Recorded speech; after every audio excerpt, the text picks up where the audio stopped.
Let's take a look at the 320 handheld. There are two antennas on the top of the 320 handheld. You have first your GPS antenna that receives signals from the satellite so that you know your location.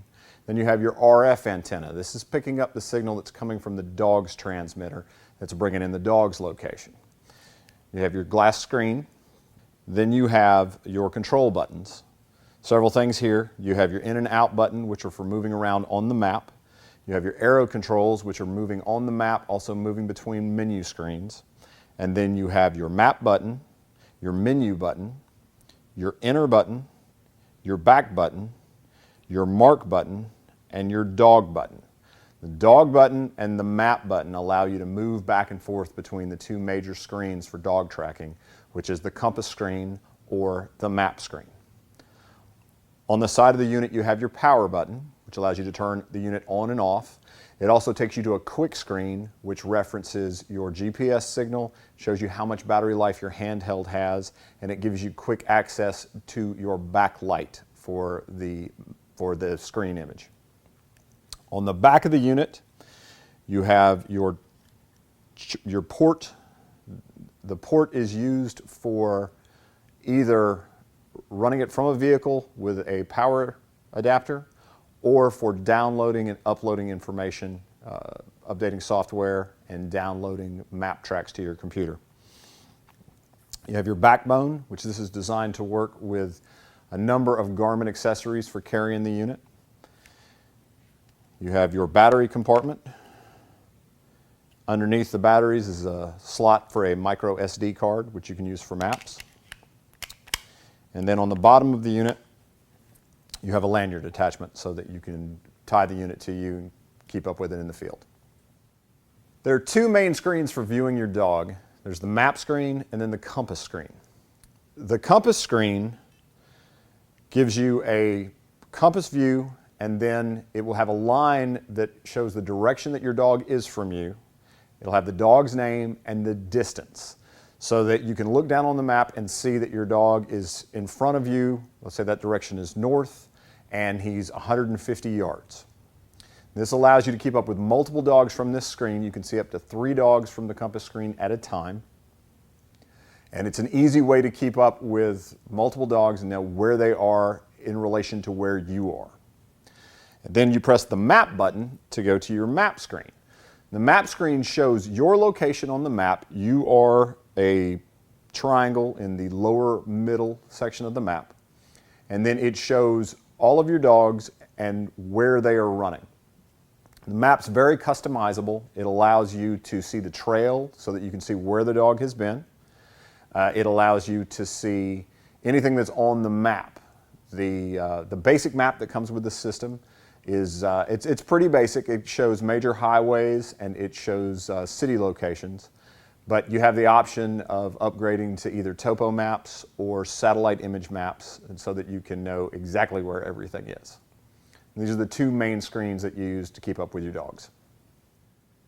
The Astro 320 can track up to 10 dogs at one time.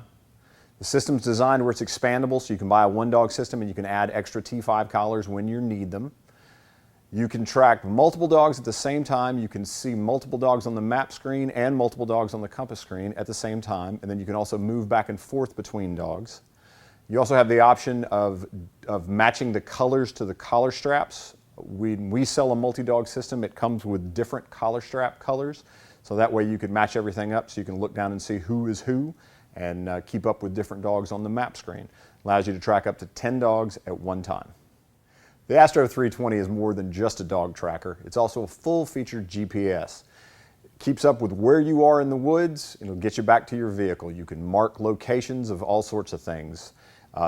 Not only can you keep up with your truck, your ATV, tree stands, hunting camps, anything like that, you can mark those on your maps and then come back to them. It also has a covey feature where you can mark where the location is of individual coveys that you find in the field. You can also track up the number of birds taken from those coveys. You can keep up with trees that you find coons in. Anything that you need to mark on this system, you can do it and keep up with it. It'll handle up to about 10,000 different marking locations per system. Let's talk a little bit about maps. The Astro 320 comes with a base map that's very basic. It shows major highways and city locations, and that's about it. Now, to track a dog, you do not need maps. It's just not necessary to have that information when you're trying to track a dog. Without any sort of mapping software, you will still be able to see where your dog is in relationship to you. But there's some advantages to having just more detailed maps when you're looking for a dog. I find that my hound customers especially like the topo maps. The biggest advantage of a topo map is not only is it going to show roadways and it's going to show elevation, but it also shows waterways. And that can be a pretty big deal, especially if your dog's on the other side of a large waterway and you can't easily cross it. Or a situation where you know, okay, well, I can't cross it here. I've got to go 2 miles down here to be able to cross this waterway, but my dog's on that side, so we're going to go this way to pick him up. And that's a big deal. Topo maps are something that you can add to the system at any time. You can purchase them, we sell them, you can download them from Garmin, and you can add them to your unit at any point. So it's not something that you have to buy when you first buy the system. Another feature that you can add to it is what's called bird's eye. Bird's eye is satellite imagery, and it allows you to select a certain area and then download the satellite imagery for that area. Bird's eye can come in handy in certain parts of the world. It allows you to see things that topo maps aren't going to show. But I like to note that there are certain situations where you're better off to have a topo map than have a bird's eye, especially in parts of the southeast where there's a lot of tree canopy. So these are two mapping features that they go hand in hand really well. The way the 320 works, you get to select which image you see. So if you have both topo and bird's eye loaded in at the same time, you can move back and forth between the two, or you can cut off everything to declutter the map. Let's talk a little bit about range with the Garmin Astro 320. The range on this system is listed by the manufacturer at 9 miles. That's not very realistic, and I have never found a system that would get that kind of range. That's a line of sight listing, and what that means is there's nothing between you and the dog, and that's just not going to happen in a realistic hunting situation. You have several options for increasing your range. A lot depends on what's in between you and the dog. Typically, with the basic handheld and with the collar with the standard antenna attached to it, in a heavily wooded area, I can typically get up to about 1.5 miles. Some of that depends on terrain, but that's pretty standard for me. Getting 1 mile to 1.5 miles is very easy with the regular system, except in really, really, really hilly terrain. Now, there's some things that you can do to increase your range. The system comes with a standard antenna, and then it also comes with a long-range antenna. Your RF antenna unscrews from the handheld, and then you just attach the long-range antenna to it. And so this longer antenna gives you more range with a handheld. It's a flexible antenna, real tough. It's going to hold up pretty much anything you throw at it condition-wise.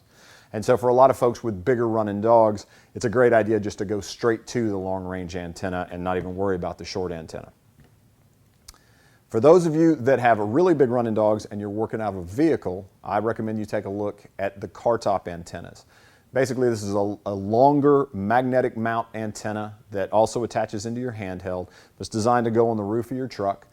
And this is a longer antenna. It's going to drastically increase your range. The best I've ever been able to get is about 6 miles using the longest range car top antenna that we have. And that was in ideal situations. Now, the thing to point out is that probably my favorite feature of the Garmin is that when it loses the signal of the dog, it marks the location that it last had on the dog. So you're going to know where that dog was when you lose the signal. And what I'm doing when I'm looking for a dog that's lost or a dog that's running really big and I lose that signal, I'm going to immediately go to that signal. And the majority of the time that that's happened for me, before I have gotten to the location, the system has reacquired the signal from the dog. That's a neat thing about the 320. It's constantly looking for that dog. You don't have to do anything. It's going to search for it and pick that signal up as soon as you get back into range. The 320 handheld works off of AA batteries. Simply open up the back compartment here, and there are your AA batteries. You have 3 options on AA batteries for the 320. You can use standard AA alkaline batteries. They're cheap and easy to find. Then you have the option of AA lithium batteries. Lithium batteries are more expensive, but they're going to last substantially longer than an alkaline battery. Kind of works itself out. The increase in price, you get about the same amount of time. So the difference between the two, it just keeps you from having to change batteries constantly. Or then you can take the route that I typically use, and that's a rechargeable AA. What I always did was I would get rechargeable AA's. I'd have 2 sets, put one on the charger, one in the handheld. Next day, switch them out. Put the ones in the handheld on the charger, put the ones on the charger back in the handheld. And this way I've always got batteries. Rechargeable batteries are a little more expensive, but over time it works itself out. So if you're running a lot and you want to use something over and over and over again, rechargeable batteries are a good way to go.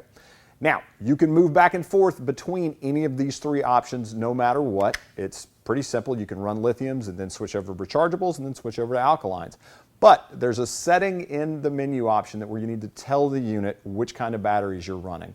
The reason for that is it allows the battery meter on the handheld to understand how much power it has and to be able to read the batteries accurately and give you a good indication of how much life you have left in your handheld. The other option with a handheld when you're running out of a vehicle is that you can power it from your USB plug-in.